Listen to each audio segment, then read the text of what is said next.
Hola, ¿qué tal? Bienvenidas y bienvenidos a este espacio donde reflexionaremos sobre la sociedad, las personas y la forma en que convivimos. Yo soy Leilani Gómez Aguilar. Y yo, Araceli Ramírez Romano, y hoy te invitamos a descubrir algo que está presente en tu vida diaria, aunque quizá no lo notes, la sociología. Oye, Ara, ¿alguna vez te has preguntado por qué existen las desigualdades sociales o por qué seguimos ciertas normas? Y también cómo es que influye la familia, la escuela o los medios en nuestra forma de pensar y de actuar. No. Bueno, precisamente la sociología nace de estas preguntas y tenemos por entendido que es la ciencia social que estudia la sociedad, las relaciones humanas y los fenómenos sociales que influyen en nuestra conducta cotidiana. En pocas palabras, para que lo entendamos mejor, la sociología busca entender cómo vivimos juntos y por qué nos comportamos como lo hacemos dentro de un grupo, una comunidad, la escuela, a donde tú vayas, es lo que explica la sociología. Y lo curioso es que la palabra sociología proviene del latín socius, que significa compañero, sociedad, y del griego logos, que significa estudio. Nuevamente, la sociología es el estudio de la sociedad. Y en esta disciplina se analizan y se conforma también de temas como la cultura, las normas, los valores, la educación, la violencia, la familia, el poder y la desigualdad social. Y también parte de esto son las instituciones que organizan nuestra vida social, que más adelante veremos algunas teorías que cómo es que estas influyen. Pero a diferencia de lo que muchos piensan, pues esta disciplina no se basa en opiniones, sino que hay una investigación científica detrás y de años. La sociología está más cerca de ti de lo que imaginas. También cuando sigues reglas en la escuela, incluso cuando usas las redes sociales, eliges cierta ropa o cuando notas diferencias entre clases sociales, estás viviendo el fenómeno de la sociología que estudia. Por ejemplo, ¿por qué ciertas conductas son aceptadas y otras no? Porque hay grupos con más oportunidades que otros. Incluso cómo influye la economía y la política en nuestra vida diaria. La sociología nos ayuda a ver muchos problemas, no solo individuales, sino sociales. Pero ¿para qué nos sirve? La sociología sirve para comprender mejor la realidad social, también el desarrollo del pensamiento crítico y también cuestionar lo que parece normal, proponer soluciones a problemas sociales y también gracias a la sociología podemos analizar temas como la pobreza, la delincuencia, la discriminación, incluso la violencia, entendiendo sus causas sociales y no solo culpando a las personas. En pocas palabras, la sociología nos ayuda a entender la sociedad para transformarla. Y qué bueno que das esta introducción porque todo esto nos da un primer acercamiento de lo que realmente queremos tocar, que son las aportaciones de los diferentes autores que hicieron investigaciones y aportaron teorías que explican cómo funciona esta estructura social. En un primer enfoque vamos a hablar de las ideas fundamentales. Como lo habíamos mencionado, pues la cultura y los valores son base para explicar la sociología.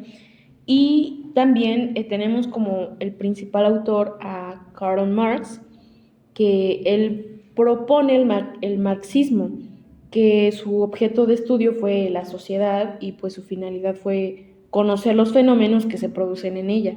Y su método de estudio fue el dialecto materialista. Parte de este primer momento, Marx propone que la burguesía trata de perpetuar ese orden de las cosas que los benefician a través de la moral, la religión, la educación, el derecho. Y el derecho fue un instrumento represivo que castigaba y atentaba al sistema capitalista. Otro autor que te quiero mencionar en este tema es Durkheim, y él propone la anomia, que es el mal que sufre la sociedad a causa de la ausencia de reglas. Es decir, cómo es que en la vida cotidiana, si no existen ciertas normas y parámetros para regular la conducta, pues ¿qué quiere decir? Que estamos en una situación anómica, ya que no hay manera de controlar esa parte como la delincuencia. Y aquí es cuando nace esta distinción entre el capitalismo y el socialismo y cómo actualmente lo vemos, pues en los países, por ejemplo, países socialistas que son Cuba, también tenemos el ejemplo de Corea del Norte y países capitalistas como el nuestro. También hablaremos de uno de los sociólogos más influyentes, que en este caso es Robert Merton, y sus principales teorías que también nos ayudan a entender cómo funciona la sociedad y cómo surgen ciertos comportamientos sociales. ¿Quién fue Merton? Merton nació en 1910 en Estados Unidos. Fue uno de los principales representantes del funcionalismo estructural. Su trabajo se centró en analizar las estructuras sociales influyentes en el comportamiento de las personas. A diferencia de otros sociólogos, Merton propuso teorías de alcance medio. Esto quiere decir que teorías que no explican la sociedad, sino los fenómenos sociales específicos, lo que hace más prácticas y fáciles de aplicar. También tenemos que Merton propone la teoría de los medios y los fines, que son 5 respuestas típicas y normales de adaptación. Son metas culturales como el éxito económico que la misma sociedad impone, pero, o sea, habla de que los medios pues no son los mismos para alcanzarlos de forma legítima. Ya es como aquí existe la desviación a partir de la desigualdad que genera la tensión social y lo que puede, pues, efectivamente llevar a comportamientos desviados.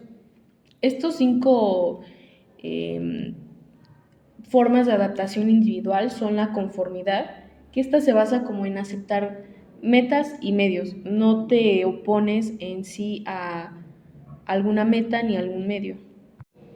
O sea, si tú tienes la oportunidad de aceptar un medio ilegítimo, lo vas a aceptar, o sea, estás conforme, ya sea igual legítimo. También tenemos la innovación, que es cuando tú rechazas los medios para llegar a un fin social, pero usando los medios ilegítimos. Ya aquí es donde se comprende como la conducta desviada. El ritualismo es el que rechaza los fines y se apega a los medios. No abandonas las reglas, sino que abandonas las metas. El retraimiento rechaza las metas y los medios. No se apega ni a ninguna de las dos y pues quedas en un punto en donde no te vas ni por una ni por otra. Y la rebelión pues no se acomoda a la estructura social en sí, rechaza el sistema y propone uno nuevo.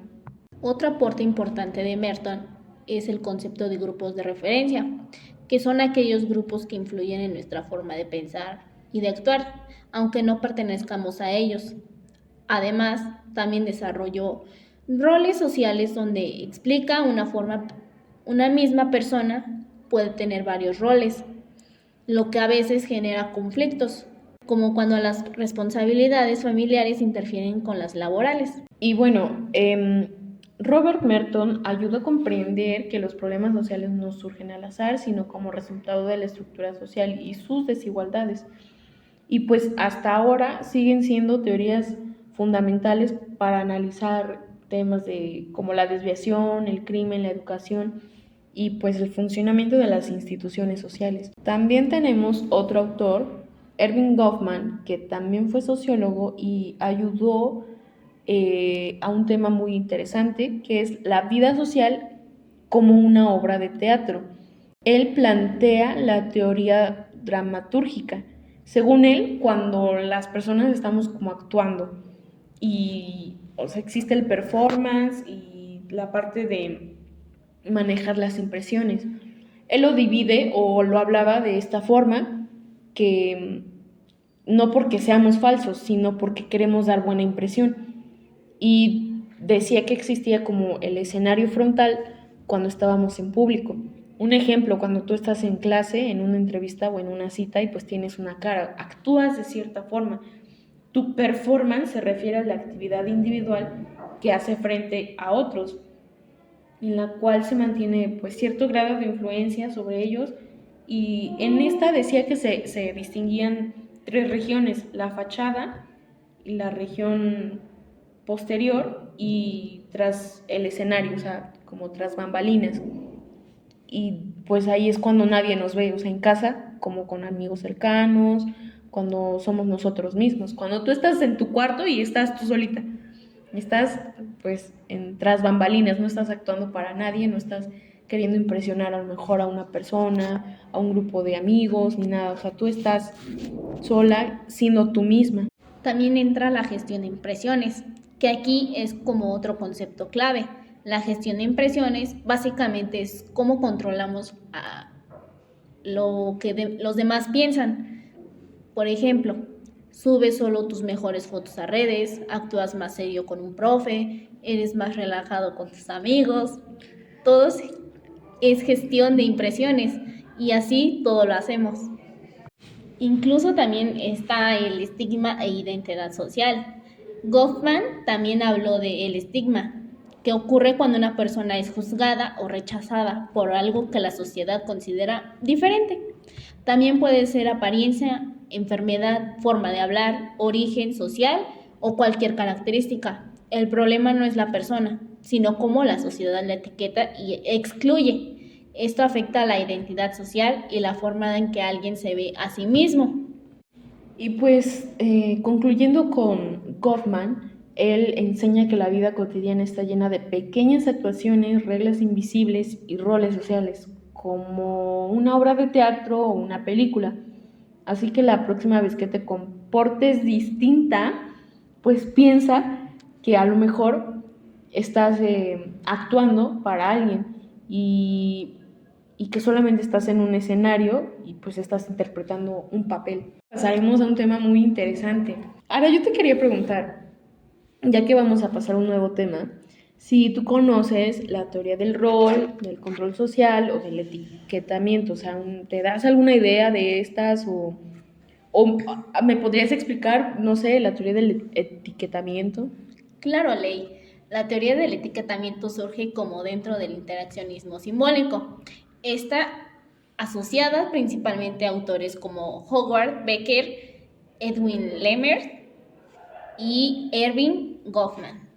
También se podría decir que esta conducta se vuelve desviada cuando la sociedad la señala y la etiqueta. Edwin Lemert y la desviación. Él habló de dos tipos de desviación. Desviación primaria, que es una falta ocasional donde no define a la persona. También está la secundaria, cuando la persona acepta la etiqueta y actúa conforme a ella. Digamos, se toma muy personal el rol. Un ejemplo es un estudiante que rompe una regla. Lo llama problemático. Lo tratan como tal. Termina actuando de una forma problemática. Y Goffman y el estigma explica que las etiquetas pueden convertirse en estigmas, también en marcas sociales que afectan la identidad y las oportunidades de dicha persona. En conclusión, las etiquetas no describen, también construyen realidades. La teoría del rol básicamente se desarrolla a partir de autores como Erving Goffman y Ralph Linton. También está Talcott Persson. Esta teoría dice que la sociedad funciona como una obra de teatro y que cada persona cumple con distintos roles. ¿Qué es un rol? El rol es un conjunto de expectativas sobre cómo debemos comportarnos según nuestra posición social. Un estudiante, un hijo, un amigo, un trabajador. También cada rol trae reglas, asimismo trae las responsabilidades y comportamientos esperados. Digamos, un conflicto en tensión de roles. El conflicto de roles cuando dos roles chocan entre sí. La tensión de roles cuando uno mismo tiene un rol y demasiadas exigencias. Por ejemplo, trabajar y estudiar al mismo tiempo. Te causa estrés, presión social, desgaste emocional, entre otras cosas. También Goffman aportó la idea de interpretarnos roles dependiendo del escenario y del público. También aquí podemos hablar de la teoría del control. Cierto, ahorita que decías esto de la teoría del rol, también Merton habla acerca de ella y dice que la posición, bueno, digamos que el rol es la posición que el sujeto ocupa y que es acompañado por la preocupación por los grupos.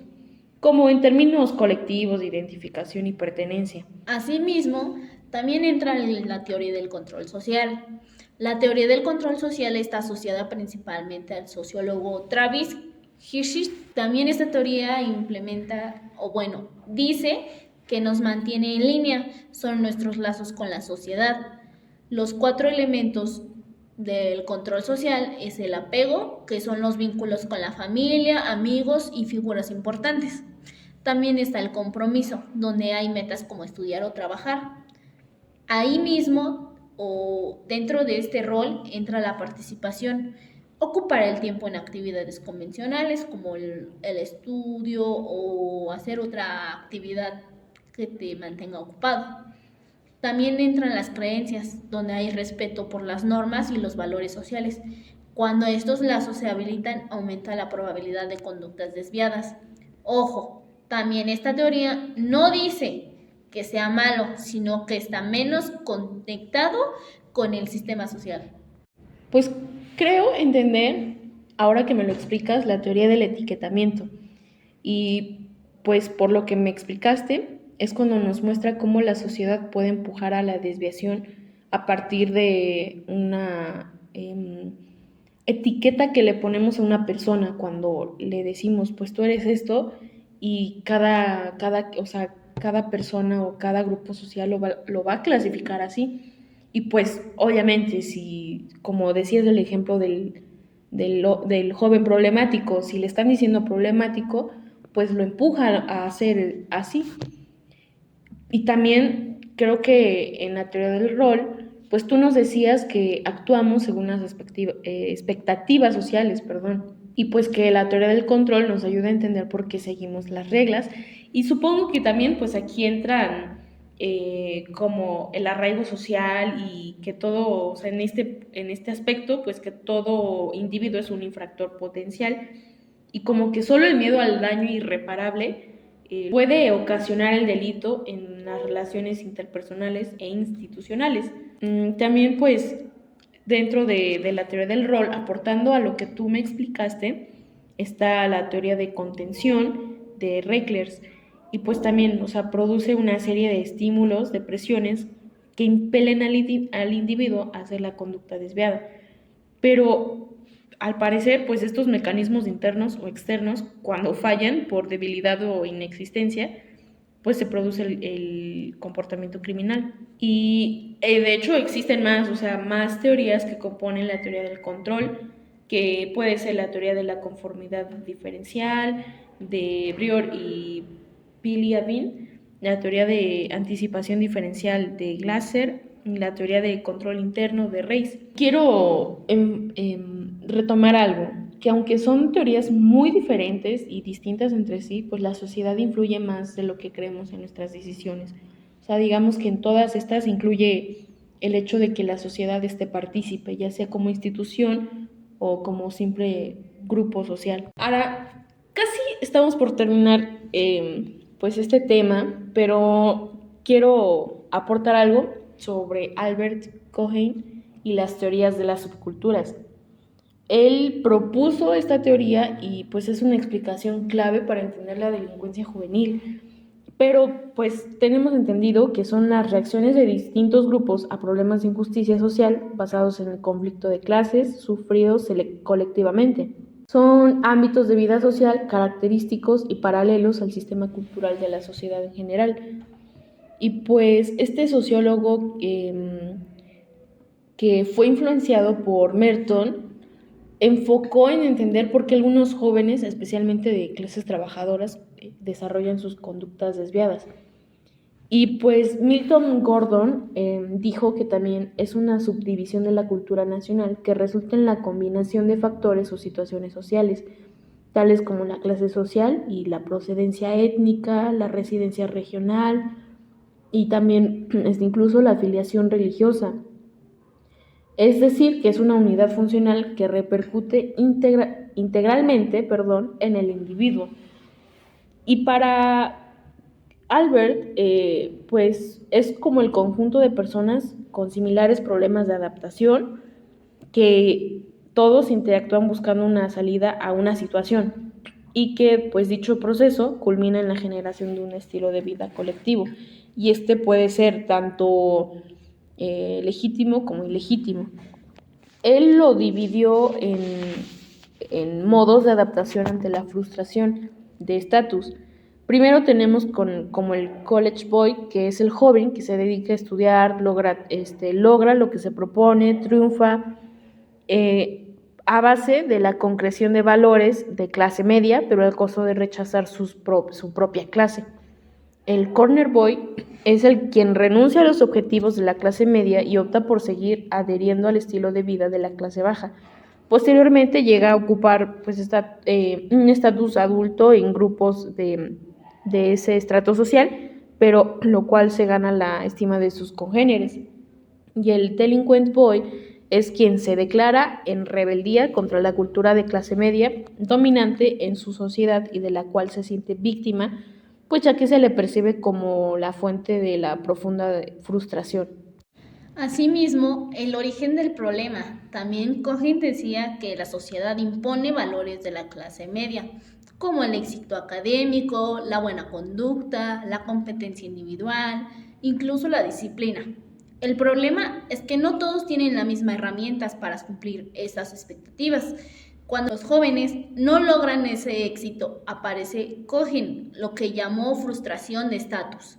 Esta frustración generó enojo, rechazo y sensación de exclusión, donde hay tres clases de subculturas: la criminal, la conflictiva y la abstenencia o retraída. Sus características de la subcultura criminal está el entorno sobre un mundo criminal adulto. También está el modus operandi, donde la banda se organiza como si fuera una empresa. También pasamos a la subcultura conflictiva, donde hay un entorno inestable incapaz de ejercer un control social sobre sus habitantes. O la motivación que fundamenta la frustración ante la distinción comunitaria que los lleva a protestar simbólicamente mediante actos negativos y violentos. Pasamos por la subcultura abstinencia o retraída, donde el entorno de la clase baja con algunas oportunidades para la actividad tanto criminal como conformista. Y la motivación que también los origina por el doble que fracasa. Y pues estas subculturas que tú acabas de decir, pues son aportaciones de Cloward y Olin, quienes ampliaron, digamos, este concepto de Cohen. Pues ellos dicen que la delincuencia de pandillas como resultante del bloqueo de las oportunidades legítimas es el surgimiento de la subcultura. Él también, o sea, al mismo, digamos, concepto que Cohen dice, pues es que surge de la frustración de los jóvenes adolescentes de clase baja no poder conseguir el estatus económico. Y pues la función en sí, pues de, digamos, estas tres tipos de subcultura, pues es el respaldo de sus compañeros, que superen los sentimientos de deshonra, los temores, los remordimientos, y que logren el éxito personal y la aprobación conforme a las pautas distintas a las oficiales. Y por eso, pues, hacemos una recomendación que antes de juzgar hay que entender el contexto, la cultura y las oportunidades que rodean a cada joven, pues ya que a causa de la frustración social buscan una identidad. Ya por último, ahora vamos a tocar un tema reciente en todo lo que hemos visto, pero pues también muy, muy, muy interesante. ¿Por qué la gente entra y no se va de las sectas? O sea, yo no sé si tú has visto alguna secta o has conocido, pero pues me genera una genuina curiosidad. Y claro, pues lo vamos a ver desde un enfoque sociológico y no como de mito, de miedo, ni de terror, o sea, nada, sino específicamente de qué es lo que pasa para que una persona pues entre a las sectas. Claro, desde luego vamos a empezar con qué es una secta desde la sociología. Desde la sociología, una secta no es simplemente un grupo raro. Autores como Max Weber explica que una secta es un grupo social cerrado, con fuerte cohesión interna, donde hay normas estrictas y una visión del mundo muy clara, a diferencia de las iglesias tradicionales. Las sectas suelen ser voluntarias, también tienen líderes carismáticos, exigen alto compromiso y se perciben como poseedoras de la verdad.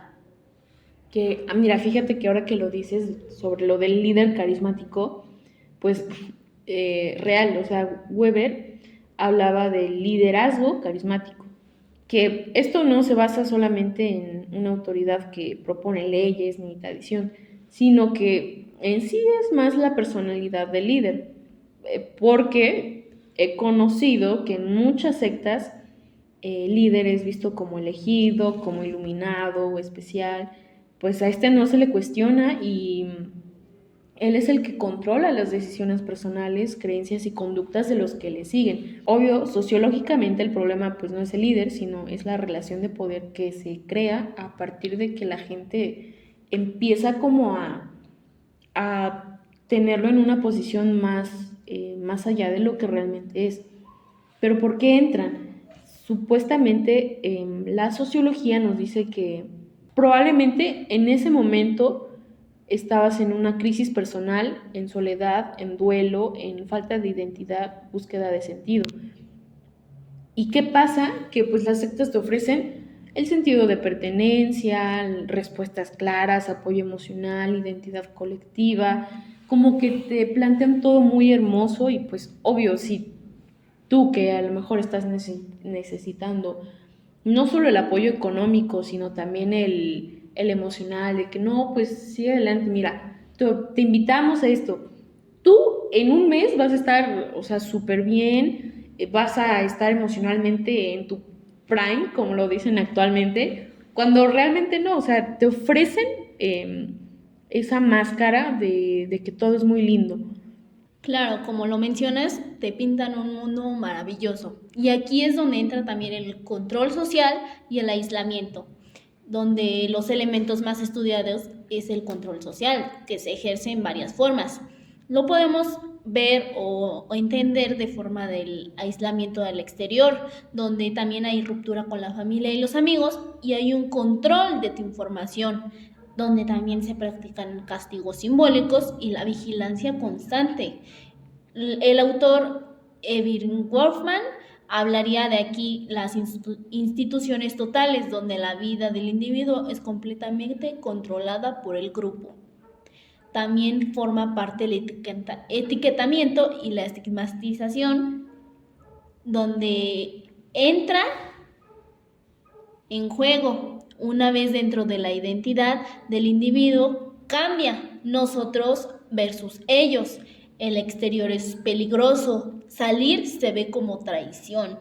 También cuando alguien sale de una secta, muchas veces se enfrenta a estigmatización social, lo que dificulta su reintegración a la sociedad. Tienes mucha razón, realmente es difícil que una persona salga y cuando sale pues se enfrenta a todos estos problemas. Y por último, pues ya queremos dar un cierre a este extenso tema de la sociología y todas las teorías, los autores que tocamos y entender que la sociedad y nuestra comunicación y convivencia con cada grupo no solamente se basa en una interacción, digamos, por encima, sino que sí se justifica a través de diferentes comportamientos, se justifica por la cultura, las normas que desde pequeños se nos establece. Bueno, básicamente se entienden como solo grupos peligrosos, sino como respuestas sociales a necesidad de las humanas reales. Forman pertenencias, sentido e identidad para entenderlas y no justificarlas, pero sí el primer paso para prevenir, intervenir y apoyar. Y bueno, nosotras fuimos Leilani Gómez Aguilar Y Araceli Ramírez Romano. y esto fue el Sociology Podcast. en donde les agradecemos por escucharnos. Y recuerden, para entender a las personas, primero hay que entender a la sociedad.